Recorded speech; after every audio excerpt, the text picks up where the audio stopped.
Imagine for a moment that you are an alien biologist arriving on Earth. You observe the dominant species, humans. You watch them build cities, fight wars, and create art. But then you notice something baffling.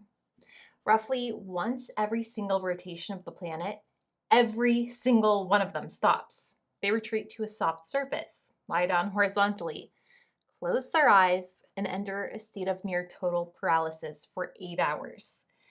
They become completely vulnerable to predators. They stop gathering food. They stop reproducing. From an evolutionary perspective, this behavior looks like a catastrophic mistake.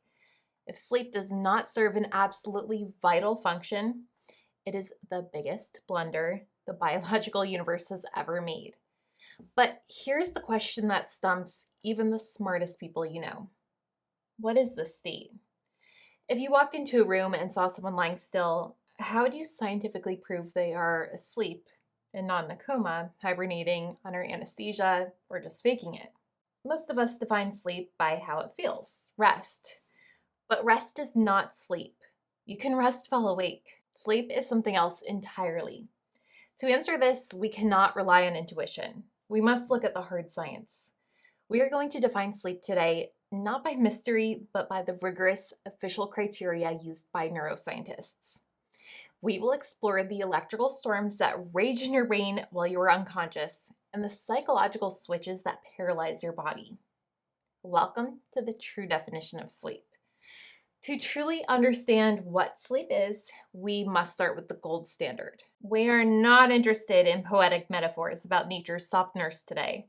We want the biological reality. In the field of sleep science, there is a generally accepted comprehensive definition that serves as our roadmap. Sleep is defined as a normal, reversible, and recurrent state of reduced consciousness and responsiveness to external stimuli, characterized by distinctive changes in brain activity, physiology, and behavior. This sentence might sound dry, but if we unpack it word by word, it reveals the profound complexity of what happens to you every night. Let us break it down. So first, normal and recurrent. This distinguishes sleep from a one-off event like fainting or pathology. It is a built-in systematic requirement of the organism. It is a rhythmic inevitability. Second, and critically, reversible. This is the single most important word in the definition when distinguishing sleep from other states of unconsciousness. If you shake a sleeping person, they wake up. They can reclaim their consciousness. If you shake a person in a coma or someone under general anesthesia, they don't. This reversibility implies that sleep is a dynamic, active state the brain can exit on command if the stimulus is strong enough. It is a suspension of consciousness, not a loss of it. Third, reduced responsiveness to external stimuli. This refers to a phenomenon known as sensory gating. When you sleep, your ears still hear and your skin still feels, but the brain makes a deliberate choice to ignore that data. This signal reaches the thalamus, the brain's relay station, and is blocked from reaching the cortex. You are technically disconnected from reality, held in a self-contained loop. And finally, distinctive changes in brain activity. Sleep is not the brain turning off. As we will see in some stages, the sleeping brain is even more active than the waking brain. Sleep is not an absence of energy. It is a shift in the type of energy. Sleep is not an absence of energy. It is a shift in the type of energy. Before we had the technology to look inside the skull, scientists needed a way to define sleep purely by looking at an organism from the outside. Whether it's a fruit fly, a jellyfish, or a human, how do we know it's asleep? To answer this, ethologists established specific behavioral criteria. These are the external markers of the internal state. The first pillar is stereotypical body posture. Every species on Earth has a rigid, specific physical configuration for sleep. You don't just sleep, however, you follow a biological script. For humans, this is recumbent, lying flat. This posture is not accidental. It is related to thermoregulation and the relaxation of postural muscles. If you are standing up, your brain must maintain a certain level of calculation to fight gravity. To sleep, you must surrender to gravity. For other animals, the posture is different. Bats hang upside down, flamingos stand on one leg, but the role remains. The posture is consistent. If you deviate from the posture, you're likely not asleep. The second pillar is physical quiescence. This is a scientific term for stillness. During sleep, the organism ceases purposeful movement. You are not foraging, you're not grooming, you are not communicating. This conservation of kinetic energy is a defining trait. However, stillness alone is not enough to define sleep. A predator lying in wait is still, but it's hyper alert. That is why we need the other criteria. The third and perhaps most fascinating behavioral marker is the elevated threshold of arousal. This relates back to that responsiveness part of our original definition. To confirm an organism is asleep, you must demonstrate that it requires a stronger stimulus to elicit a reaction than when it's awake. Imagine that you're sitting on a park bench, wide awake. If I whisper your name from 10 feet away, you turn your head. Your threshold for arousal is low. Now, imagine you're asleep in bed. If I whisper your name, nothing happens. I have to walk closer. I have to speak louder. I might even have to touch your shoulder.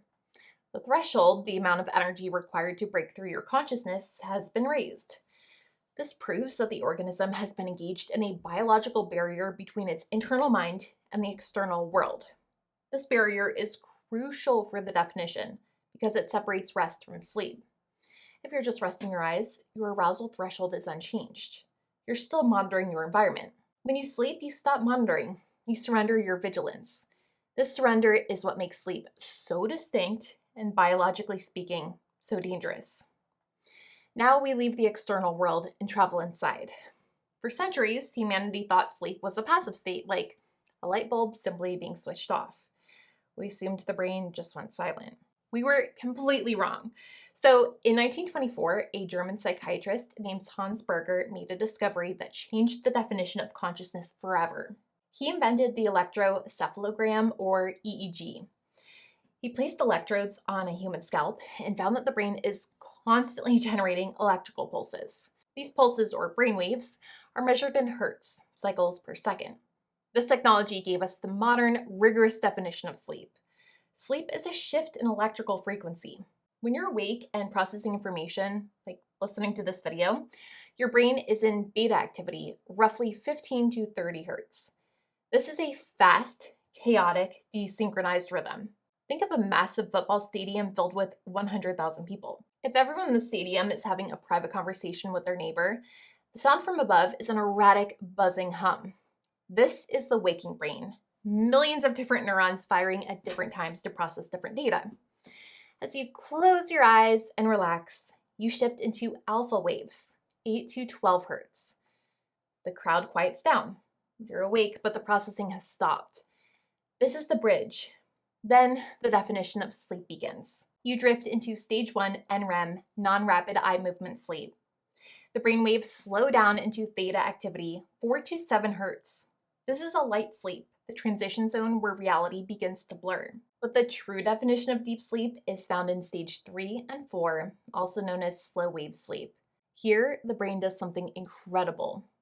The electrical activity slows down to delta waves, 0.5 to 4 hertz.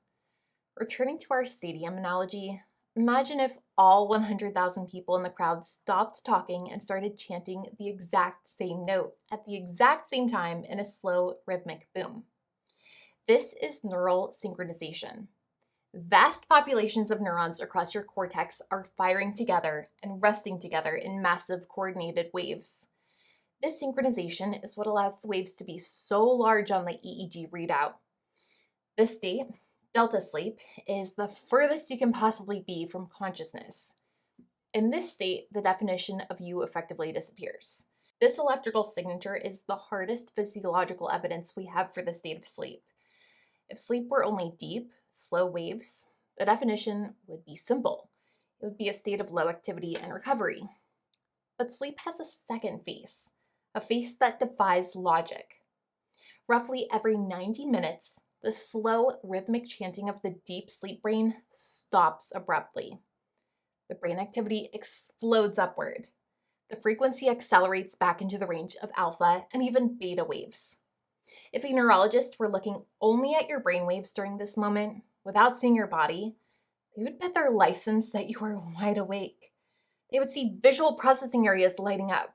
They would see the motor cortex firing commands. They would see the emotional centers, the amygdala, burning with activity.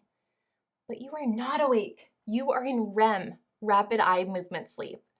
This leads us to the physiological part of our official definition. REM sleep is characterized by a condition called atonia. Because your brain is hallucinating vivid realities, dreams, and your motor cortex is firing commands to react to those dreams, run, fight, fly, evolution had to solve a problem. If you acted out those dreams, you would hurt yourself or others. So, the brainstem executes a master override. It sends a powerful inhibitory signal down the spinal cord that chemically paralyzes your voluntary muscles. You are locked in a straitjacket of your own biology. This creates the paradoxical definition of REM sleep, an active, hallucinating brain trapped inside a paralyzed body. During this state, your psychology goes haywire. In deep NREM sleep, your heart rate and breathing are slow and steady. In REM, they become erratic. Your heart rate spikes and drops. Your breathing becomes shallow and irregular. Your eyes dart back and forth rapidly behind your closed lids, scanning the dream world as if it were real. This is a crucial part of the definition because it challenges the idea that sleep is rest. In REM sleep, your brain is consuming as much energy as it does when you're awake. It is not resting, it's working. It's processing emotions, running simulations, and consolidating memories. So when we ask what is sleep, we are actually asking about two completely different biological states that share the same time block. State A is a state of slow, synchronized, rhythmic calm where the body is relaxed but can move. State B is a state of chaotic, high-energy hallucination where the body is paralyzed. Together, these two states, cycling back and forth, constitute the complete definition of human sleep. It's a complex architecture of consciousness oscillating between the deep void of delta waves and the vivid virtual reality of REM. Let us return to the philosophical core of our definition, a state of reduced consciousness. It is fascinating to consider that sleep is the only time healthy humans regularly lose their agency. When you're asleep, you cease to exist as a continuous narrator of your own life. The self is put on pause. This reduction in consciousness is distinct from being unconscious due to injury.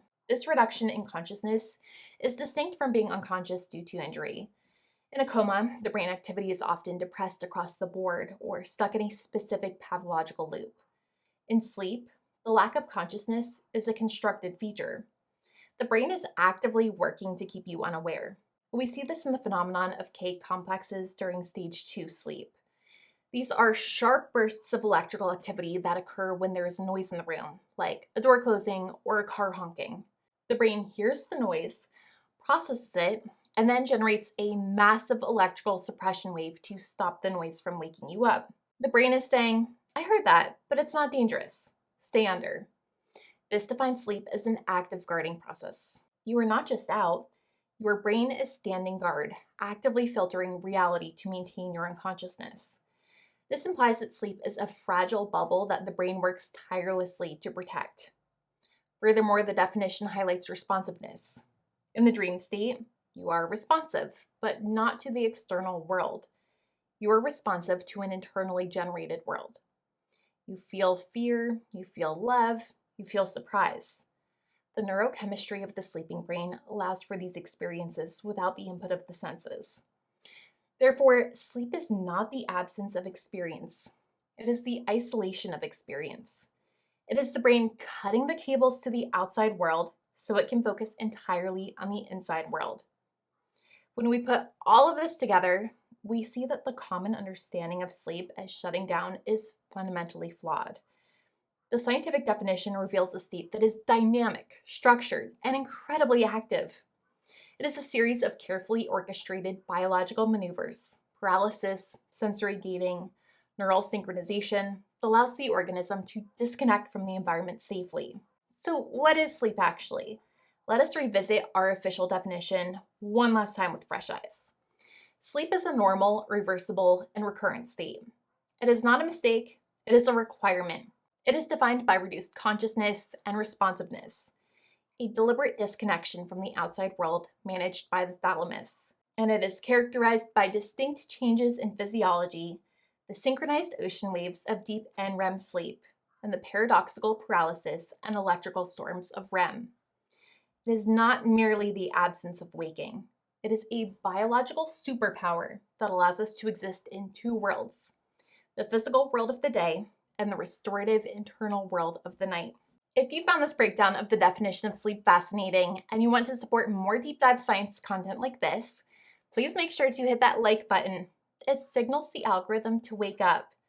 And if you're curious about what happens when this definition breaks down, when the paralysis fails or the consciousness doesn't shut off, subscribe for our next documentary on sleep. Thanks for watching, and as always, sleep well.